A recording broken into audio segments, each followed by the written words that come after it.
Dan Pusat Statistik atau BPS mencatat pertumbuhan ekonomi Indonesia pada triwulan kedua 2020 mengalami kontraksi atau minus 5,32% dibanding tahun sebelumnya. Pembatasan sosial berskala besar atau PSBB diharapkan dapat menjadi solusi untuk menekan penyebaran COVID-19 di sejumlah daerah di Indonesia, terutamanya di kawasan metropolitan Jakarta. Gelombang PHK mulai terjadi. Jumlah pekerja yang terkena pemutusan hubungan kerja dan dirumahkan mencapai 2,8 juta.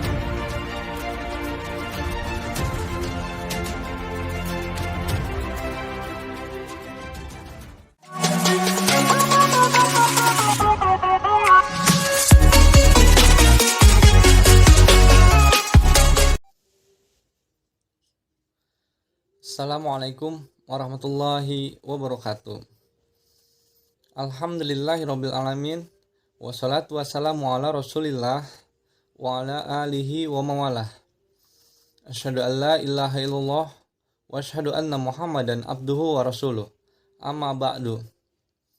Yang kami hormati Kepala Sekolah Tinggi Teknologi Duta Bangsa Bapak Dedi Wirasasmita STMM.Com.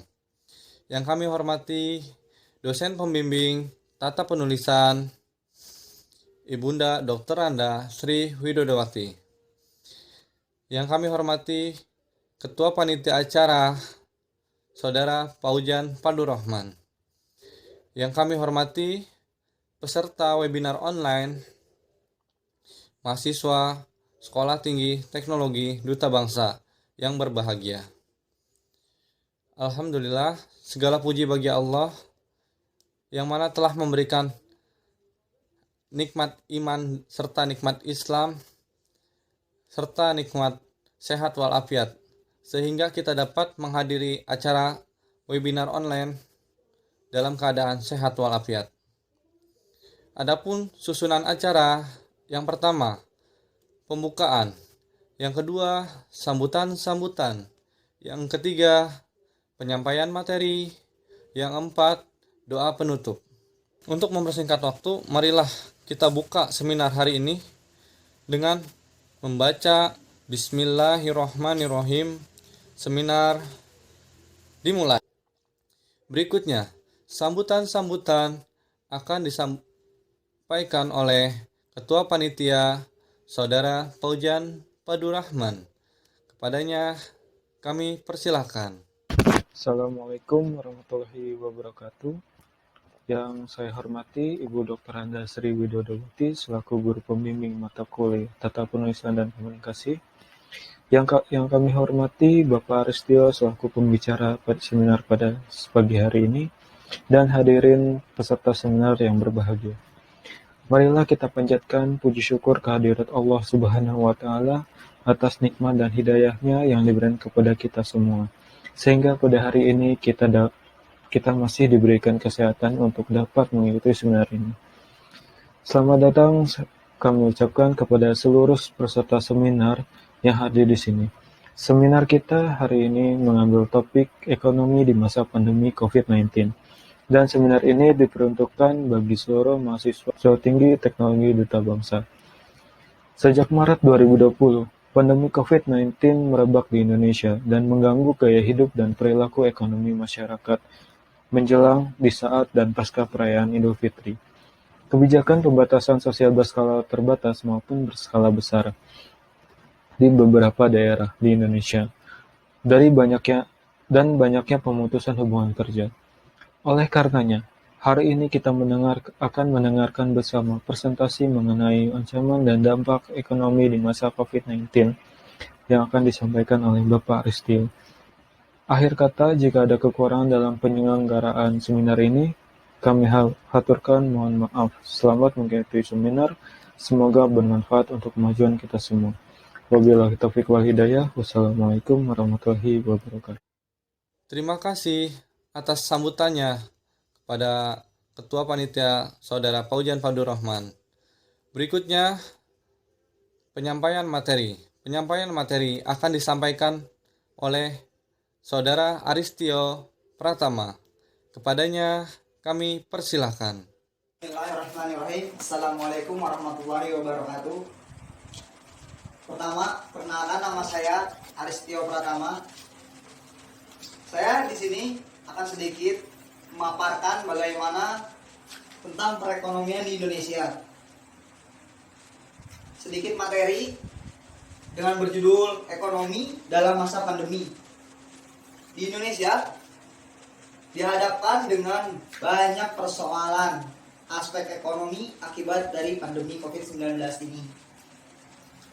Kondisi ini juga memicu penurunan perdagangan di Indonesia, bahkan di perdagangan internasional. Di Indonesia sendiri, berbagai sektor dalam proses operasi terkendala, seperti pabrik-pabrik yang harus menghentikan proses operasi karena kondisi tidak memungkinkan, karena daya beli masyarakat yang menurun. Kondisi perekonomian Indonesia dan upaya pemulihan saat ini menjadi fokus baru dalam upaya penanganannya. Seperti apa yang Menteri Ketenagakerjaan katakan, karena COVID-19 ini membuat pabrik-pabrik tidak memungkinkan, mengakibatkan pemutusan hubungan kerja secara massal dalam jumlah yang sangat besar. Ini menjadi bagian dari krisis ekonomi. Kenapa bisa disebut krisis ekonomi? Karena menurunkan atau menaikkan, lebih ke menaikkan angka pengangguran di Indonesia ini. Tidak hanya PHK secara massal, dari sebagian pemilik usaha juga mendapati kerugian hingga sampai gulung tikar karena ketidakmampuan bertahan dan bersaing serta menjual produk-produk mereka secara stabil. Pelemahan ini bisa diantisipasi dengan beberapa kebijakan untuk memulihkan ekonomi. Yang pertama, pemulihan ekonomi secara nasional. Di situ sebagai pemerintah mempunyai kewajiban untuk kembali membangkitkan ekonomi negara kita. Yang kedua, mungkin sekarang sedang masanya ya PSBB di mana-mana, penutupan jalan, bahkan sampai aktivitas-aktivitas perdagangan mulai dikurang-kurangi oleh pemerintah.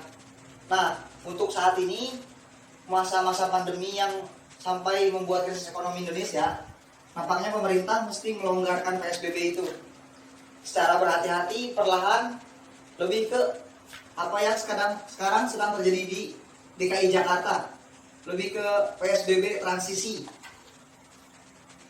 untuk supaya bisa kembali melakukan transaksi jual beli masyarakat.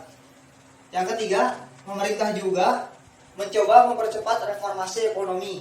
Mungkin yang tadinya transaksi jual beli kita lakukan secara tatap muka di pasar, di mall, ataupun di tempat yang lainnya, pemerintah harus melakukan reformasi ekonomi kita dengan menjadikan online atau dunia digital sebagai sarana ekonomi. Transaksi, jual beli, apapun itu dalam ekonomi kita, nampaknya kita mesti reformasi. Yang keempat, pemerintah nampaknya harus memberikan bantuan kepada masyarakat yang kurang mampu atau mungkin yang tadinya mampu karena mengalami penurunan jadi tidak mampu. Bantuan tersebut bisa membantu daya beli masyarakat menjadi lebih stabil. Walaupun, nah dari poin-poin itu, walaupun tindakan pemulihan ekonomi menjadi hal yang harus segera dicanangkan, tidak dapat dipungkiri apabila dalam pemulihan tersebut pasti menemukan rintangannya. Rintangan yang pertama, yang tadi setelah poin pertama saya sebutkan daya beli masyarakat yang menurun. Nah, yang kedua sekarang ini masalah baru, yaitu lapangan kerja yang minim karena masa pandemi ya. Apalagi sekarang bertambah dari PHK massal. Nah, yang ketiga, bantuan yang diberikan pemerintah itu kadang-kadang malah lebih besarnya itu tidak tepat sasaran. Nah, di sini sedikit kita lihat ada data-data bagaimana melonjaknya pengangguran di Indonesia ini akibat pandemi COVID-19. Nah, kita lihat sama-sama nih, yang mungkin banyak sekali ya, 29,12 juta. Nah, di sini itu data itu sesuai Badan Pusat Statistik merilis itu sekitar pada bulan Agustus 2020. Itu aja udah 29,12 juta orang. Apalagi sekarang di tahun 2021. Tingkat pengangguran terbuka saja melonjak menjadi 7,07% dari 5,23%. Nah, dampak COVID-19 terhadap penduduk usia kerja, pengangguran itu bertambah 2,56 juta. Bukan angkatan kerja 0,76 juta, maaf. Bekerja dengan pengurangan jam kerja. Nah, di sini pemotongan jam kerja nih. Pemotongan jam kerja otomatis kita pun kena potongan pembayaran. Bisa jadi karena perusahaan pasti menstabilkan, menyesuaikan dengan kondisi saat ini. Nah, sementara tidak bekerja itu 1,77 juta. Totalnya 29,12 juta. Nah, 29,12 juta ini tadi dari ini nih, detailnya nih. Nah, untuk tingkat pengangguran terbuka nasional dari tahun 2018 hingga saat ini 2020-2021 semakin menaik ya grafiknya. Kita lihat sama-sama di tahun 2018 ini terjadi pengangguran itu 5,03%. Di tahun 2019 meningkat menjadi 5,23%. Di tahun 2020 dengan adanya pandemi ini makin tinggi. Naiknya pun sampai 2%, hampir 2% ya. 7,07%. Sini ada nih provinsi data ya, provinsi dengan TPT di atas level nasional. TPT di sini tingkat pengangguran terbuka. Nah, ini datanya nih. Yang tadi 7,07% sekarang itu nih di sini terjadinya. Di Kepulauan Riau ada 10,34%. Di Sulawesi ada 7,37% ya. Di Banten ada 10,64%. Di Maluku ada 7,57%. Nah, di Jawa Barat mungkin ini hampir mendekati yang paling besar ya, 10,46%.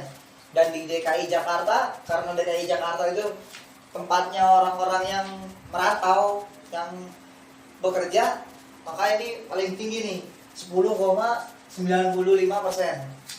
Nah, di sini ada rata-rata upah buruh nasional. Yang tadinya ini tuh rata-rata tuh berarti dari keseluruhan di provinsi Indonesia ini. Rata-ratanya tuh tadinya 2,91 juta per rata-ratanya itu ya. Nah, dan sekarang di masa pandemi ini menurunnya pun cukup ini ya, cukup besar, 5,18%. Menjadi kalau dikalkulasi itu jadi 2,76 juta. Itu dari 2019 ke 2020 per Agustus itu. Mungkin saat ini ada yang mulai stabil, ada yang malah justru sampai gulung tikar. Nah, ini ada upaya pemerintah mengurangi dampak COVID-19 terhadap dunia kerja. Yang pertama, paket stimulus ekonomi untuk dunia usaha agar tidak melakukan pemutusan hubungan kerja. Contohnya, pemerintah menggalakkan atau memberikan aturan kepada perusahaan-perusahaan supaya tidak mem-PHK karyawannya dengan melakukan melakukan pemotongan ya, tunjangan yang didapat karyawan. Itu malah pemerintah sendiri yang memberikan anjurannya karena supaya bisa menyesuaikan perusahaan tetap berjalan dan karyawan tidak di PHK. Terus yang kedua, insentif pajak penghasilan bagi para pekerja Nah, ini di sini insentif pajak penghasilan bagi para pekerja tuh contohnya kemarin di tahun 2020 akhir malah di pertengahan tuh kita dengar-dengar ada yang dapat insentif dari BPJS Ketenagakerjaan. Itu bagi yang sudah 1 tahun BPJS-nya, setahu saya itu. Tapi nanti lebih jelasnya biar kita sama-sama lihat saja. Terus yang ketiga, jaring pengaman sosial melalui program bantuan sosial bagi pekerja formal dan informal. Yang keempat, pemberian prioritas kartu prakerja bagi para pekerja yang terkena PHK. Nah, di sini untuk yang orang-orang yang kena PHK itu pemerintah memberikan keringanan, memberikan lebih ke tambahan, yaitu kartu prakerja yang bisa kita tahu sudah banyak di masyarakat yang sudah mendaftarkannya. Yang kelima, perluasan program industri padat karya. Maksud di sini tuh kita sekarang lihat banyak masyarakat yang membuka usaha-usaha kecil dan didukung oleh pemerintah karena supaya bisa mendapatkan penghasilan. Yang keenam, perlindungan bagi para pekerja migran Indonesia di negara penempatan maupun setelah kembali ke tanah air. Semoga saja kita semua di sini bisa menyesuaikan apa yang sedang terjadi di masa pandemi ini. Baik, sekian materi singkat dari saya ini. Semoga bermanfaat bagi kalian, bagi Anda yang telah mengikuti seminar ini. Sedikit banyak salahnya, mohon dimaafkan. Assalamualaikum warahmatullahi wabarakatuh. Terima kasih atas penyampaian materinya. Semoga bermanfaat bagi kita semua. Acara selanjutnya doa penutup yang akan dibacakan oleh Saudara Adit Dwi Setiawan. Kepadanya kami persilahkan. Assalamualaikum warahmatullahi wabarakatuh. Hadirin yang saya hormati, sebelum saya membacakan doa, marikah kita tundukkan kepala sejenak, pusatkan hati kita kepada Allah Subhanahu wa Ta'ala, sehingga kita nantinya diterima di sisinya. Bismillahirrahmanirrahim. Alhamdulillahirrahmanirrahim. Wassalawatu salam ala mursalin an abiyam mursalin wala ali masrobiin ajmain amabadu. Ya Allah, ya Tuhan kami, dengan rahmat dan hidayah-Mu lah acara ini berjalan dengan lancar, dan pada hari ini kami berkumpul memanjatkan puji dan syukur sekaligus menutup rangkaian acara ini. Ya Allah, ya Tuhan kami, berikanlah manfaat dalam rangkaian acara ini, dan jadikanlah pertemuan ini sebagai pertemuan yang Engkau ridhoi. Rabbana atina fid dunya hasanah wa fil akhirati hasanah wa qina adzabannar wa alal mursalin walhamdulillahirabbil alamin. Wassalamualaikum warahmatullahi wabarakatuh. Terima kasih kepada Saudara Adit Dwi Setiawan. Sampailah kita di penghujung acara. Kurang lebihnya, bila ada kekurangan dalam penyampaian ucap tutur kata, saya selaku MC memohon maaf. Kurang lebihnya, mohon maaf. Wabillahi taufiq wal hidayah. Wassalamualaikum warahmatullahi wabarakatuh.